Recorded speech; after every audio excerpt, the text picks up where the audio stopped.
Chapter 1, Stillwater. It was an afternoon in late September in the pleasant little city of Stillwater. Mr. Popper, the house painter, was going home from work. He was carrying his buckets, his ladders, and his boards so that he had rather a hard time moving along. He was spattered here and there with paint and calcimine, and there were bits of wallpaper clinging to his hair and whiskers, for he was rather an untidy man. The children looked up from their play to smile at him as he passed, and the housewife, seeing him, said, "Oh dear, there goes Mr. Popper. I must remember to ask John to have the house painted over in the spring." No one knew what went on inside of Mr. Popper's head, and no one guessed that he would one day be the most famous person in Stillwater. He was a dreamer. Even when he was busiest smoothing down the paste on the wallpapers or painting the outside of other people's houses, he would forget what he was doing. Once he had painted 3 sides of the kitchen green and the other side yellow. The housewife, instead of being angry and making him do it over, had liked it so well that she made him leave it that way. And all the other housewives, when they saw it, admired it too. So that pretty soon everybody in Stillwater had 2 colored kitchens. The reason Mr. Popper was so absent-minded was that he was always dreaming about far-away countries. He had never been out of Stillwater. Not that he was unhappy. He had a very nice house. He had a nice little house of his own, a wife whom he loved dearly, and 2 children named Janny and Bill. Still, it would have been nice, he often thought, if he could have seen something of the world before he met Mrs. Popper and settled down.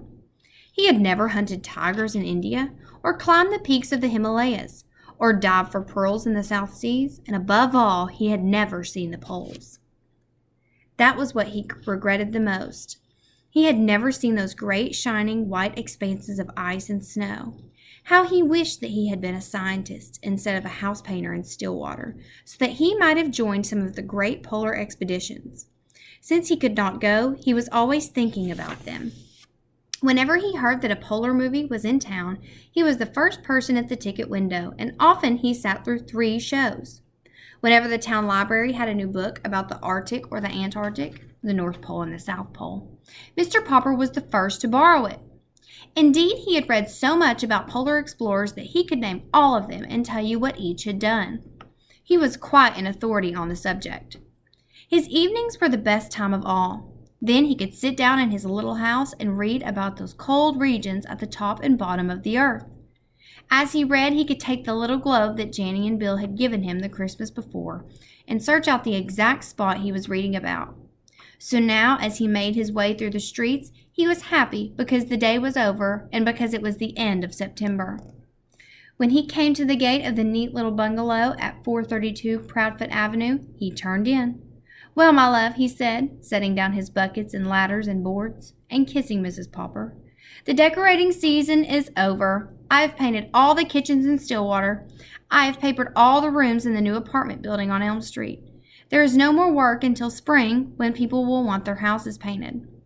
Mrs. Popper sighed. "I sometimes wish you had the kind of work that lasted all year, instead of just from spring to fall," she said. "It will be very nice to have you at home for a vacation, of course, but it is a little hard to sweep with a man sitting around reading all day." "I could decorate the house for you." "No, indeed," said Mrs. Popper firmly.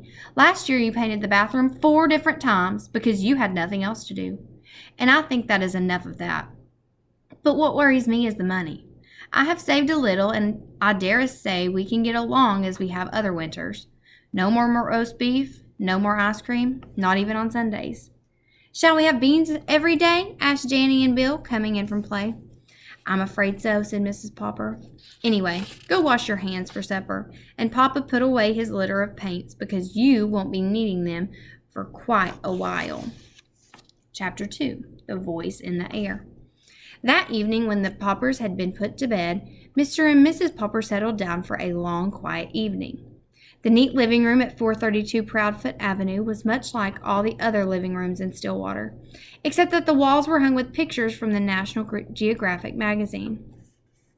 Mrs. Popper picked up her mending, while Mr. Popper collected his pipe, his book, and his glove. From time to time, Mrs. Popper sighed a little as she thought about the long winter ahead. Would there really be enough beans to last, she wondered? Mr. Popper was not worried, however, as he put on his spectacles. He was quite pleased at the prospect of a whole winter of reading travel books with no work to interrupt him. He set his little globe beside him and began to read. "What are you reading?" asked Mrs. Popper. "I'm reading a book called The Antarctic Adventures. It's very interesting. It tells all about the different people who have gone to the South Pole and what they have found there." "Don't you ever get tired of reading about the South Pole?" "No, I don't. Of course, I would much rather go there than read about it, but reading is the next best thing." "I think it must be very boring there," said Mrs. Popper. "It sounds very dull and cold with all that ice and snow." "Oh, no," answered Mr. Popper. "You wouldn't think it was dull if you had gone with me to see the movies of the Drake expedition at the Bayou last year." "Well, I didn't, and I don't think any of us will have any of that money for movies now," answered Mrs. Popper, a little sharply.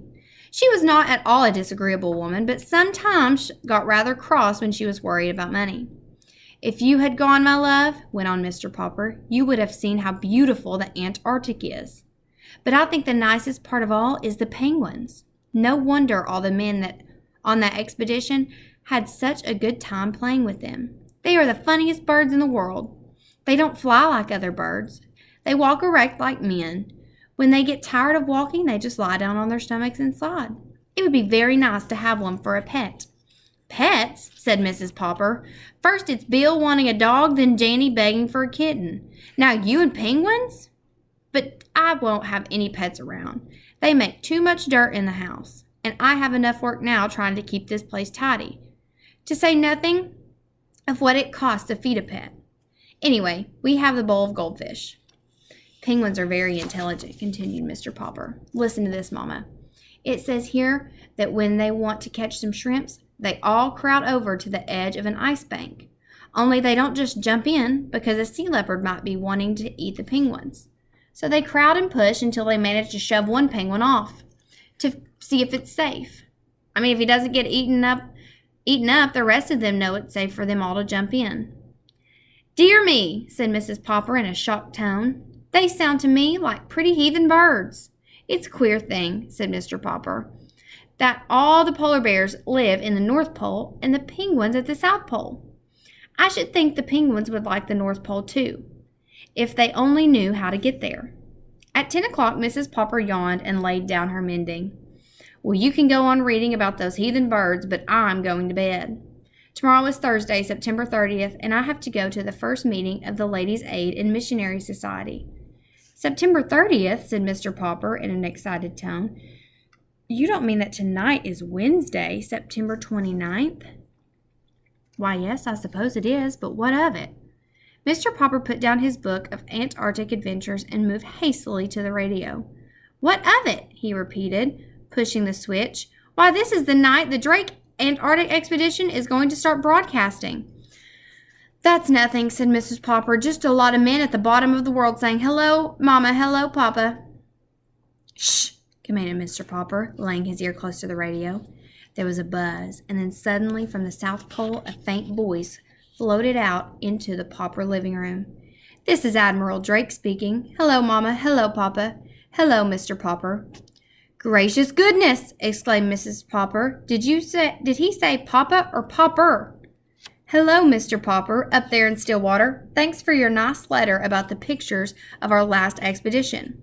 Watch for an answer, but not by letter, Mr. Popper. Watch for a surprise. Signing off, signing off." "You wrote to Admiral Drake?" "Yes, I did," Mr. Popper admitted. "I wrote and told him how funny I thought penguins were." "Well, I never," said Mrs. Popper very much impressed. "Mr. Popper picked up his little globe and found the Antarctic. And to think he spoke to me all the way from there, and even mentioned my name. Mama, what do you suppose he means by surprise?" "I haven't any idea," answered Mrs. Popper, "but I am going to bed. I don't want to be late for the Ladies' Aid and Missionary Society meeting tomorrow."